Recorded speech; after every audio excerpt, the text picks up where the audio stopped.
Gedurende 2011 is die Boere-Afrikaner Volksraad tydens 'n openbare verkiesing aangewys met die uitsluitlike doel om die strewe na Afrikaner selfbeskikking te verwesenlik.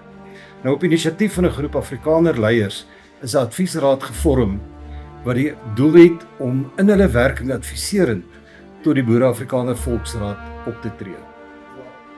Die Boere-Afrikaner verkeer tans in haglike omstandighede en dis op alle lewensterreine. Die huidige bedeling bied geen toekomshoop aan die Afrikaner volk en vir wat dit betref enige ander volk om sy eie karakter en kultuur te kan uitleef en sy God te kan dien soos wat sy God hom aan hom openbaar het nie.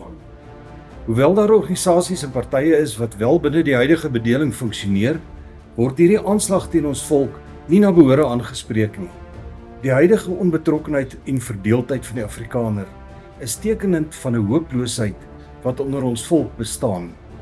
Die oplossing hiervoor lê uiteindelik daarin dat ons, soos vir die Joodse Raad wat internasionale erkenning geniet, ook 'n Afrikaner verteenwoordig in 'n liggaam moet hê wat na behore funksioneer en erken word.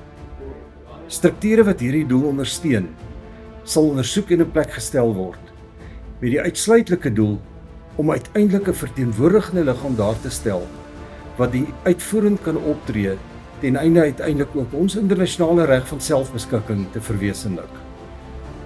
Ons roep ons volksgenote om hierdie inisiatief te ondersteun. Vir enige navrae of meer inligting kan u ons kontak by die besonderhede soos op die skerm. Ons vra u voorbidding vir ons volk en ons land.